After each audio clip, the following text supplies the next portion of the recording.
This happened a long time ago, when I was about 5 or 6 years old. I am 27 now. I didn't remember this until I was around 15, and after I did, I asked my mom if it was a real memory, or just a dream. She confirmed it happened, or at least the parts she knew of. I live in the Netherlands, always have. The conversations were in Dutch, which I will translate as much as possible. As a kid, I lived in a quiet neighborhood with around 100 houses. It was set up in a sort of a big circle, with only one way for cars to enter, and only two other ways to enter by foot or bicycle. We lived on the part of the circle closest to the car entrance, which we called the front street. The other side of the circle we called the back street. On the back street side, there was a small playground, which could be seen easily from the houses there. It had two swings on this T-shaped blue swing set. A yellow climbing tool shaped like a snail, and a small football field with two goals. I was allowed to play outside on my own, but wasn't allowed to go to the back street by myself. I did so anyway that day, and decided to go to the swings. There was nobody there when I arrived, probably as I was close to dinner time.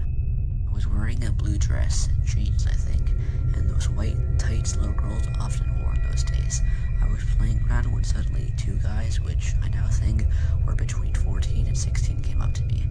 I wasn't scared and figured they were just passing through, until one of them suddenly grabbed me from behind and held a pocket knife to my throat. I was, of course, very scared, and they started moving me further into the playgrounds, to a part filled with bushes, and out of sight of the houses. The one holding me then said, "Pull down your pants, or I will slice your throat." At this moment, I was really scared, and even then, the first thought that occurred to me was, but I'm not even wearing pants. I was too scared to speak, and instead didn't move at all. Then, seemingly out of nowhere, his grip on me loosened, and looking around, I saw why. A woman was walking down the street in front of the playground. I broke loose and ran to her, muttered out what just happened, and ran off again. When I got home, a moment afterwards, I didn't tell my mom, because I was still too scared. I also thought I would get in trouble for going to the back street while she told me not to, so not telling seemed better. A few months later, the doorbell rang. I opened the door to a woman of about my mom's age, and a boy, one of the two boys from that day. I didn't say anything to them, left the door open, and ran to my mom. I said to her, "That's him."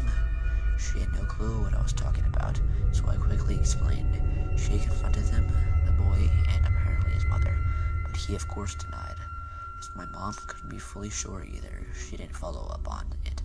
All in all, I think I am very lucky for having gotten off so easily, and not realizing what kind of situation I had been in until many years later.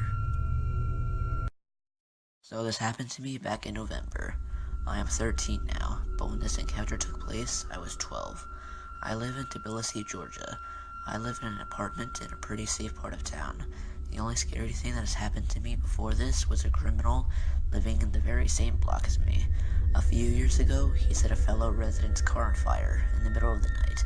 He was, of course, arrested after that. The story starts out in a local park that doubles as a huge playground. A lot of kids and elderly people like being there. I was out with my friends, and we were spinning on one of those spinning carousels, and we were talking about video games. Suddenly, I spotted an old man. Didn't think much of it, since a lot of elderly people hang around there, but I had a weird gut feeling about him. He was making me feel what I can only describe as unsafe, but I thought it was just a spinning carousel giving my brain a hard time, because I am always dizzy after that ride, and so I stopped paying attention to him. 2 minutes later, me and my friends decided to leave the park because we were getting bored. While we were walking, I see that same man.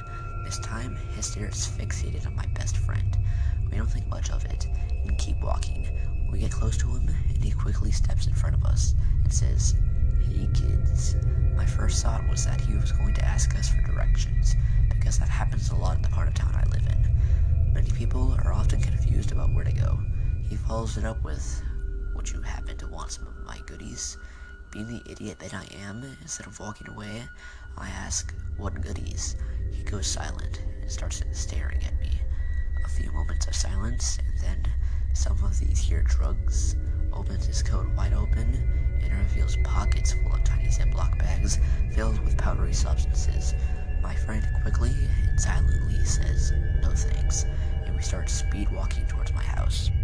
I live in an apartment very close to that park, and my friends live in that same block and building just one door away from mine, on the 5th floor.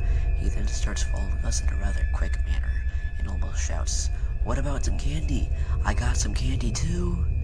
At this point, me and my friend start darting towards our block, not even looking either ways while running across the road. Luckily, there were no cars around. Once we got to our block, we felt much safer.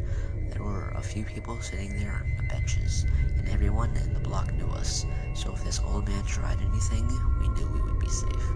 I told my parents the moment I got home. They called the cops, and to this day, the guy is yet to be found.